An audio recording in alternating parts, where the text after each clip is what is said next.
often say to staff that we don't innovate for the future, we innovate from the future. So we need to jump out a little bit ahead, look back, and see what it is. Begin with the end in mind.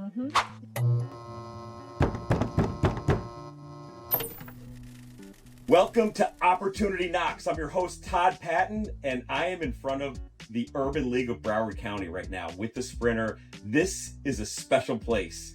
And I was fortunate enough to sit on the board, the corporate board, for a few years. And I had the pleasure of meeting Dr. Germaine Smith. She is a rock star. And by all meaning of that word rock star, I mean, she is the most polished CEO I've ever met. Just how she runs meetings, now I'm hyping you up high because it's the truth, but she's a leader and a fierce leader, but she's got a heart of gold. And when I reached out to her and said, Germaine, would you be my guest? And she said, absolutely yes. So thank you so much for being here. Thank you, Todd. Really appreciate you coming by the Urban League and the Sprinter. I'm just this is beautiful. This is great. Yeah, it's been a while since I've been here because I pulled up and you specifically sent an email, go in the back. And I forgot, this is the back. And I drove it around. I said, hey, who are you in the Sprinter? I said, I'm doing a podcast. Oh, you're in the other side. But so I want to hear your story of because what you've done here is really remarkable. First of all, the nonprofit industry, it's a tough world. And I'd love to hear how you got started. So why don't you take me back and just give me kind of where'd you go to school? Where'd you grow up? Just give us a background. Yeah, it's good. But again, thanks for coming. I really appreciate taking the time. And as you said, the years that you served on the Urban League's board of directors. So for me, being a part of the nonprofit sector has probably always been in my blood. This idea of giving back within community is important. So I started off thinking I wanted to be an architect. Yeah. So this is growing up in South Florida. Yeah. So I was actually born and raised in St. Thomas, U.S. Virgin Islands. So if you hear that accent, no need to wonder anymore. That's what it is. Went to majority of all my years there, 9th grade, left and moved to Florida. So my high school years were here in Florida. And during my high school time, I read a book called Kafir Boy. And it really gave the perspective of South Africa, apartheid South Africa, from a Black 10-year-old's perspective, living in shanty towns in South Africa. So I knew in my lifetime apartheid would no longer be. And I thought to myself, you know what? I'm going to become an architect. I'm going to move to South Africa. And I'm going to rebuild all these shanty towns because that's what I'm going to do. And how old were you at that time as a kid? No, by this time I'm in high school. So probably 11th grade. Right. So trying to figure it out. Applied to the University of Miami School of Architecture, and I actually got in. Go figure. Then I got in, and that was the point. I would talk a whole lot more than I would draw, and would probably talk a whole lot better than the drawing part of it. I would actually say that my drawings looked at that time like stick figures compared to the beauty that I saw in other people's drawings. But at the end of the day, it really wasn't about architecture, right? It was really about how you can use your skills, talents, abilities to help transform a community. So I realize in retrospect that I get to do this now to be an architect of community, of ideas and programs and services that get to change the lives of young children, like I read in that book, right? Wow. Just happens not to be in South Africa, which is definitely on the to-do list to visit. It is. That's going to happen. It's going to happen. So fast forward, decided University of Miami School of Architecture was not for me. And I also didn't need to pay for a private education. So headed off to Florida State University in Tallahassee, Florida. Yes. Go Noles. Spent my undergraduate work there, and then I did my master's in social work also there, and then made my way back down to South Florida. So in that process, I got to the Urban League of Broward County, and I've been here. This will be my 28th year. 28. So that was your first job out of school. Yeah, so I worked in government relations when I was working on my master's degree in Tallahassee, which was a really great experience and clearly prepared me to be here. But when I got to South Florida, this has been my only gig. And explain the Urban League model. So there's the National Urban League, which is in Cleveland, is it? In New York. Or New York. And then there are chapters. So the Yeah. Broward chapter is what you're CEO of. Correct. And how long have you had that role? 18 years. 18 years as a 18 CEO. years. Yeah. So I tell people that, when you get clear about what it is that you truly want to do, the universe begins to align. And I was really, really clear that when I left Tallahassee, I interviewed actually over the phone. There was no virtual anything. So I did the initial interview over the phone. And I really prayed for a job that would allow me to be in community. And I love working with girls and women. So I said, that's the kind of job I want. And guess what? That manifested. The first job, or the first role I had at the Urban League, was a program coordinator at two elementary schools, working with young girls, elementary school girls. Before STEM was a thing, my program was about arithmetic, reading, technology, and science for girls. It was called ARTS. And it was a $50,000 program. And wait for it, yes, that included my salary and benefits and the program services for the girls and their families. So, yeah, we've come a long way, baby. So how did you move up the ladder? Like what was it? Something? Give us some tips, some advice of what you think separated you. Because look, you're young now, and 17 years ago, you were young to be a CEO running a big organization like this, nonprofit. What do you think? Skill wise that you excelled at? Yeah. So one of the things, clearly, when I got to the Urban League of Broward County, I had the degree portion, the cognitive portion down. So I had my bachelor's degree, I had my master's in social work. But I think the differentiator from that perspective is that I was very clear of what I wanted to do. I wanted to be able to use my skill sets of communication, whether it's oral and writing communication, my ability to think through processes and get those processes on paper and deliver against, various performance aspects. I knew how to do that. And I knew how to do that pretty well. So my program, as I said, was a $50,000 program at two schools. 6 months later, because I believed in the program, it moved to a middle school program, and I got it up to about $150,000 at that point. And again, perspective. This is 1996. Okay. So, which is a lot of money in 96, exactly. Especially tripling. Exactly. Yeah. So for perspective in that.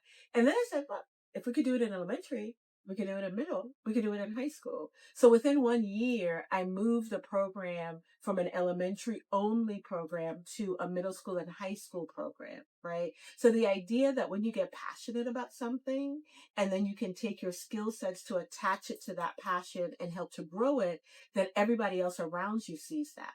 So of course, the then CEO was just like, well, shoot, if she could grow that, what else can she grow? And then that really began to open up the pathway for me to move into higher roles at the Urban League. In about 1.5 years, I moved to the vice president role. Wow. And I would say to you and to the audience that when I met the then vice president of programs, she said to me in the first interview, when I met her face to face, because I had done the interview over the phone with her, she says, you will be the VP of programs one day.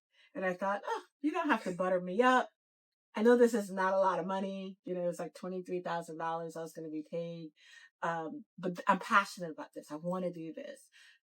Needless to say, 1.5 years later, I didn't know that she was going to be moving on to do something else. She wanted to go part-time, actually. And she said to the president and CEO, your vice president of programs is already here. You don't need to look for the person. So you need to have individuals who are willing to not only be a mentor for you, but who are willing to champion you, willing to be a sponsor, willing to speak into rooms that you will never enter into. And, to the point of this podcast, opportunity knocks, opportunity knocked.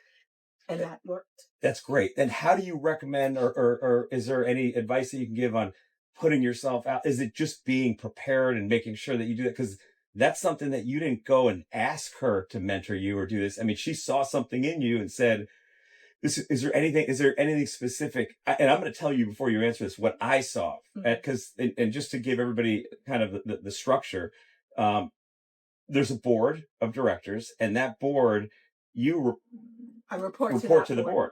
So I can imagine in those meetings back then, that board seeing what you're doing and saying, we got somebody here like this. Like I could just see that happening because I witnessed it and I saw how much respect the board had for you're a doer and you get things done. And to me, it was organization. You were very prepared and organized. But I'd love to hear what you like skill wise on that. Is it being over prepared or is it building a team? I know it's a lot of all the above, but I would say to you that from an individual perspective, it is about being prepared, but it is also about being courageous and being bold, right? And I think a lot of times, many people, you have so much going on in your head that you second guess and you think I can't and all these things. And that's really normal, right? At some point in time, though, you have to get past that and say, this is my space and I'm at least going to walk into it. Whether or not the door's open or not, whether they swing wide open or it's just like a little slit that you get to kind of squeeze through, I really encourage people to be bold and courageous in what it is that you want to do. Say it out loud. Say out loud, this is my truest desire. Whether that person can help you in that or not, you don't know, but you put it into the universe. And I have a strong belief that the universe, again, aligns. Whatever you put into the universe, positive, negative, or in between, it comes back like a boomerang. I love that. Yeah. I love that. And one of the things is, look, if you're not an entrepreneur, you're not, you don't own your own company, you could still be bold and courageous. As an example of what you did, you were working at a maybe not entry level, but a lower level, and you said, "I'm going to be bold and courageous," and then you became the leader here. So I think that's a really good takeaway. Is that you don't, although this podcast is geared a lot towards entrepreneurs and encouraging and motivating entrepreneurs to start a business. But if you're working for a company and you want to move up fast, there's no better way to do it than what you just said, which is being bold and courageous. And look, owners love that. When they see somebody that has that, it's like, oh, man. I mean, that's. And I think even in the world of the nonprofit sector, we are also social entrepreneurs. So from the perspective that I've had the privilege of being able to generate ideas that go beyond the concept of philanthropy. So we, for example, do infill housing. So we would get property. So in essence, we're developers, we're contractors. So we do that, but for a purpose, right? As social entrepreneur, it is for the purpose of being able to advance a mission.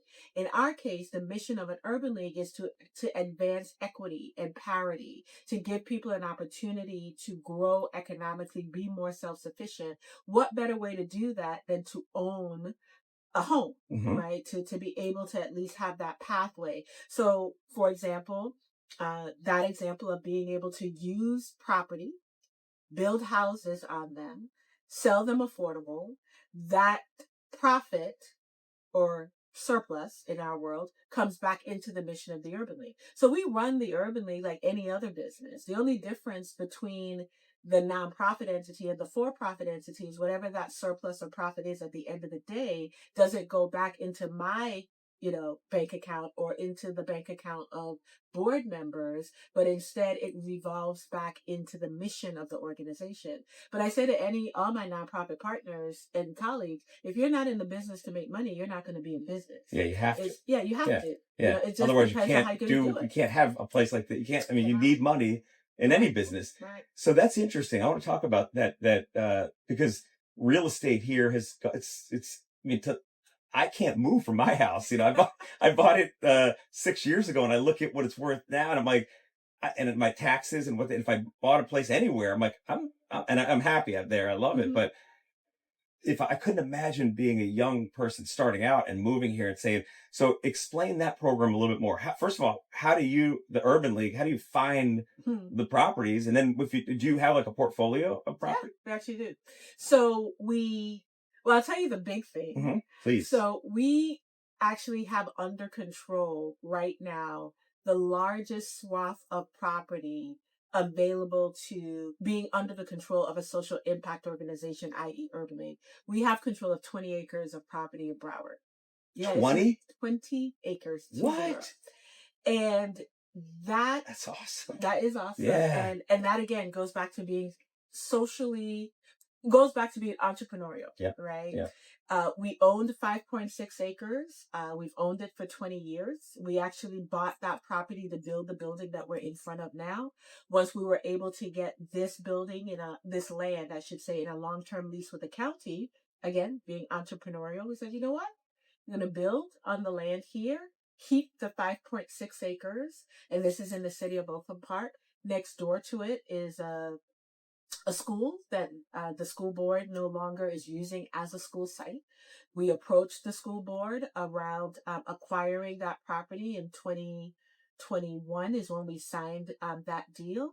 There was a church next door to the school that said, wow, I see what you're doing here. You know, how can we be a part of that? So between all those pieces of property, we now have 20 acres that we will be building and executing the largest affordable housing development in Broward County's history to date at 469 units. Mixed income, mixed ages, mixed ownership. 469? 469 units. That's remarkable. Yeah. So again, it's not, is there any houses or no? Not single family? There'll be townhomes, villas, and multifamily. Townhomes, nice. Yeah, there'll be townhomes there. So again, what that does, it allows the Urban League to be entrepreneurial in fulfilling its mission. We also, for example, in 2020, we were designated as a community development financial institution, something that we worked on for the better part of 5 years, but it came to fruition in 2020. And what that simply means to all the entrepreneurs out there, the Urban League lends capital to small not necessarily even just small, minority owned businesses, right? And that is something, again, Urban League being entrepreneurial in the way in which we're going to take our assets and our brand and being able to invest in other companies. And it is a loan. We are paid back with interest.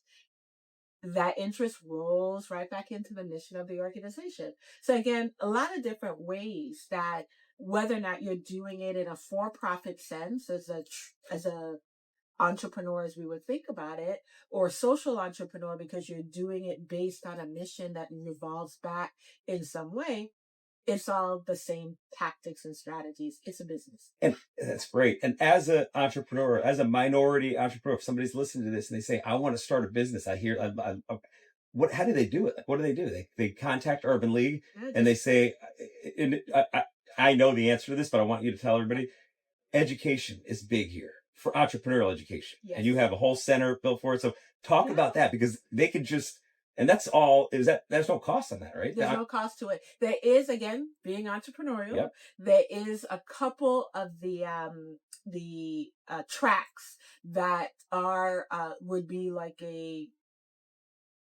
how would you put it? It would be like a small cost to being like a subscription cost. Yeah, subscription model. To a subscription model. Yeah. So if entrepreneurs are out there listening to me, particularly those who are women-owned, Black-owned, Hispanic-owned entrepreneurs, you can literally go onto the Urban League's website, ulbroward.org. You look up the Entrepreneurship Center, and our Entrepreneurship Center is based, just like Todd said, providing first and foremost education. Even if you just have an idea right now, there are various tracks that you can be on that we can help you to cultivate your idea, listen to your idea. If you have a business already and you think that you're ready for capital, there's an opportunity for you to go on there. You can put in all your information and we'll tell you if you're eligible for any of our products, right on the website. And that's your money, that the loans that you give out, it's Urban League's, you don't have to go through a third party or. No. That's pretty cool. We decide. You underwrite it. We underwrite it. We have an underwriting team here at the Urban League. We have an education team here at the Urban League, an entrepreneurship team that focuses on educating you around the work, whatever it is that you're doing. We have consultants specifically in the area of tech, accounting, legal, and marketing. So those are our 4 primary areas that we will, assist folks on, because those are the 4 top areas that we see people falter in. Yeah. And then again, as I said, and this really came across because people would say to me, Urban League should be in the business of economic development and helping small businesses and the like. And I didn't disagree. I said, I agree. That is a part of creating assets, economic parity, and so forth. But for me, I wanted the Urban League to only enter that space if we wanted to not only hear your ideas, I wanted to be able to fund your ideas. So until we were able to do that, I said there are plenty of people who can help folks with business plans and so forth, which we do that too. But I wanted, if you had the opportunity to give capital, or loan, in our case, capital, that's the space we wanted to be in. So again, we're here. It's our opportunity to be, a social entrepreneur, but then it also clearly helps entrepreneurs in the space gain the education that they need to grow their businesses and also the capital access that's necessary. Can you give us any success stories from that, like where somebody came in and I know, sure you have many, but was there anyone that you could say, yeah, there's this one this is the business that's running now? Do you have any yet? So it's really interesting. This was actually what you would call a participatory loan. So there's an entity of Black women who use their primary way of building their business is a franchise model. So they have a few franchises, and one of them was Tropical Smoothie, right? The Tropical Smoothie Cafe. I think that's what they're called. So they wanted to open a Tropical Smoothie Cafe, and they wanted to do it literally up the street from the Urban League. So if you are familiar with where the Urban League is, it is definitely a food desert. There are a lot of different challenges that surround, the community in terms of where we're physically located.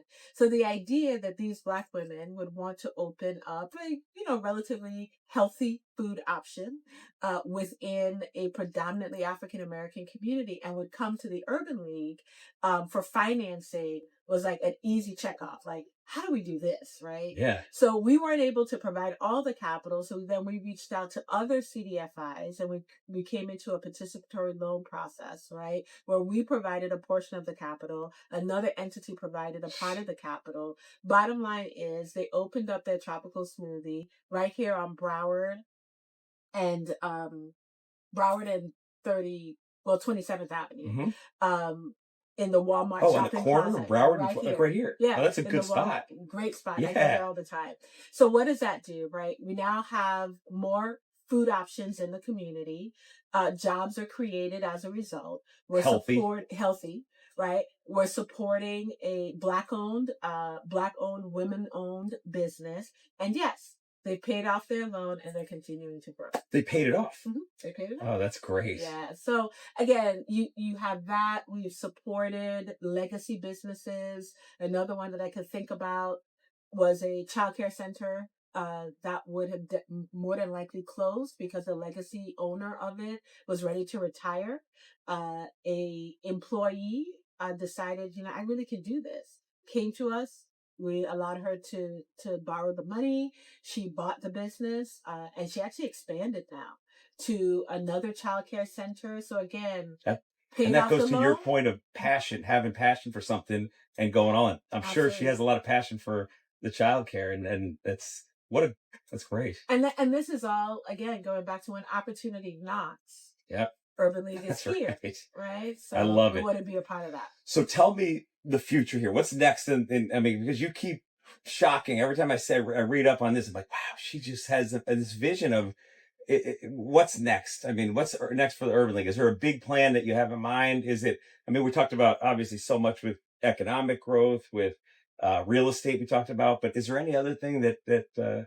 Yes, I think all of that is a part of the next for the Urban League. So one of the things that we're really excited about is in 2025 will mark the 50th year of the Urban League of Broward County in this community. So we will be celebrating. Board members get to come back and be a part of, the celebrations. Individuals that we have served over this long period of time in our community. We really want to celebrate and highlight the impacts the Urban League has had. So when you think about your Urban League of Broward County, we operate in 6 areas: education, entrepreneurship, jobs, justice, housing, and health. So elevating those 6 pillars from the idea of direct services and how we impact the individual families, the individuals themselves, and of course their families. We want to continue going down that road and making sure that we're elevating that. We want to make sure that we're strengthening and leveraging our assets, our brand, our financial capital, our human capital, and of course, diversifying revenue. That's what all businesses are about, right? How can we diversify the revenue of the organization? So yes, state, local, federal grants will always be with us. Corporate donations, foundations will always be with us. We want to, of course, expand those as much as we can, of course, like any other business model. But as we talked about, how do we elevate even more social enterprise so that we get that unrestricted resources so we can continue to do this work in a more innovative way. I often say to staff that we don't innovate for the future, we innovate from the future. So we need to jump out a little bit ahead, look back, and see what it is that we Begin with need. the end in mind. Mm-hmm. You mentioned staff, and I want to close on this because, look, we talked about Urban League, we talked about you. You have a lot of the same people for a long time, and you have a solid crew. I mean, this is how do you build a team like that? And talk a little bit about your team building and how you've done that. I will tell you that the only way, if you're really trying to grow a business, you have to have great people around you. If you are the sharpest knife in the drawer, you're not going to do so well. You need to have, iron sharpens iron, right? And you need to have those individuals around you. But whatever you can do to not only attract that, but to retain them. And that's what you're talking about, Todd. I have a really great team around me, an executive vice president, vice presidents of philanthropy, communication, programs, finance that have been with me more than a decade. And they've moved up similar to how your story. You can see them moving. I love seeing that. Yeah, like, hey, absolutely. But is there any tip that you can give on, first off, you said attracting and retaining. Yeah. So when it comes to attracting quality talent like you have, is there any tips that you can give an entrepreneur how to attract? How do you find those people? Right. And they're going to be in places that you're probably not even looking, and they could actually already be in your company. So I want to actually speak to the point that you're saying, Todd, that all 3 of the 4 that I currently have moved up in the company. So look for those hidden gems, those diamonds in the rough that's in your company that with some additional coaching, encouragement, opportunities for training, that you can get them to that next level. Don't overlook that because then they already, like, whatever for me, they're already Urban League people. Bought in. Yeah, they're bought in. They believe right? it. They understand the mission. They understand the grind. They understand the story. So you want to get those people and see if you look inside, see if you have that. Then secondly, once you find them, right, you elevate them, you support them, then it is, I think the retention at the highest level is really about relationships. I believe very strongly in truly authentic relationships. And when you have truly authentic relationships with your staff, on the good days and the bad days, they know they can come to you. And I've been able to cultivate that within the team that we have. And I don't suspect they will be with me forever, but I also don't suspect that I'll just get a email, I'm out. Too much respect and too much respect and for that on both sides. Yeah, for sure.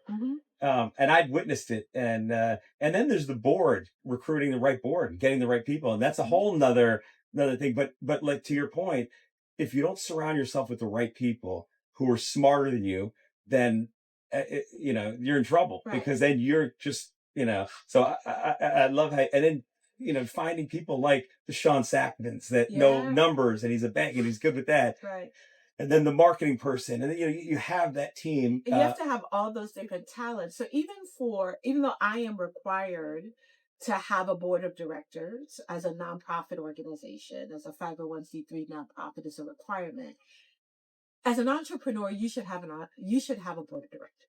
Yeah. You should have a group around you that you can go to in a similar way that I do. So who is that marketing expert that you can go to, the banking expert that you can go to, the risk management expert that you can go to, the legal expert? Who are those people? So create your personal board of directors. I love that. Across the board. That's awesome. Yeah. That's good advice. Yeah. So, and that's just reaching out to somebody that you trust, that you like, and saying, I have a business, and would you spend an hour a month with me, or 2 hours, just to. Right. And I would even challenge folks to formalize it.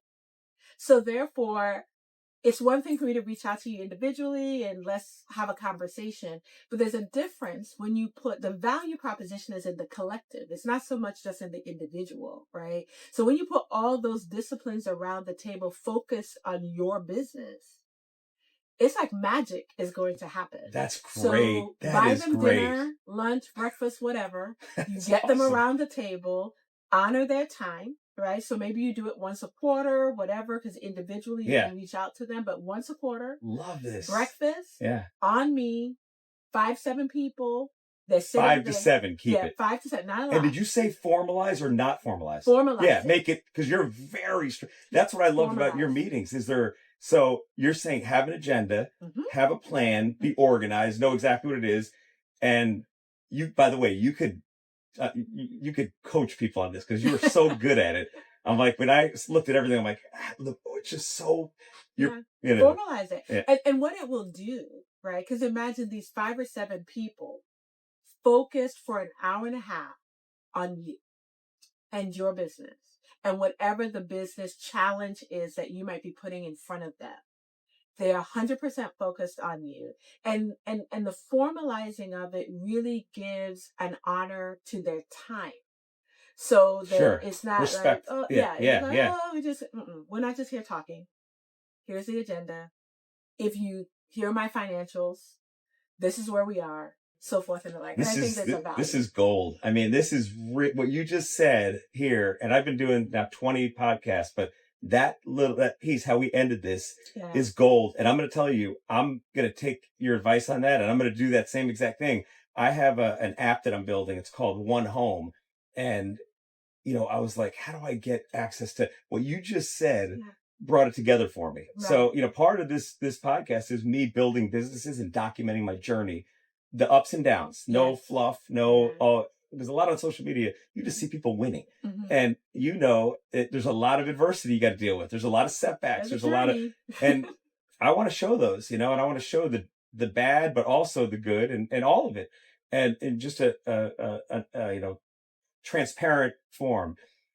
I'm going to do this, and I'm going to be documenting this. Yeah. And I know you're so busy, but I'm going to be reaching out to you saying once a quarter for an hour, if you would meet with me, I would love, because I want the all-star team, and you are that all-star team. I appreciate that. So, Germaine, thank you so much. This has been incredible. And we have some gold nuggets that we got from you, and, nothing that I knew that was going to happen when I was meeting with you. So it's always so good to see you. Thank you for your time. Thank you for coming out. Thank you for highlighting the Urban League. Yes. And to the audience out there, just keep listening to Opportunity Knocks. Yes. And when's the gala? The big gala? Is that going to be the 50th year now? So the 50th year will be in 2025. Okay. But the gala is this year, 2024. In September. These galas, by the way, are over the top. I mean, they're fun. They're fun. It's not your rubber chicken dinner, all that stuff. We party with a purpose. What's the theme this year? Oh, it's coming out. I cannot tell you yet, because it's always like a boom, boom, boom, boom, boom. So that's coming out with a presenting sponsor in 30 days. So just keep tuned in to ulbroward.org. Follow us on our social media platforms. We're on all of them, and just keep connected. And again, for the small business owners out there, use your Urban League as a resource. Yes. It is a resource for you. If you're a family out there struggling, or you know a family that is, use your Urban League as a resource, because you know what? We never know, right? Opportunity can knock in different ways. And sometimes you can feel a little bit knocked down. But I often say to people, most recently I heard this, that when you're feeling buried, maybe you're not being buried, you're just being replanted for a new season. So, another nugget. Yeah, so let's get to replanting. Awesome. I love it. Thank you so much, Germaine. Awesome. All right.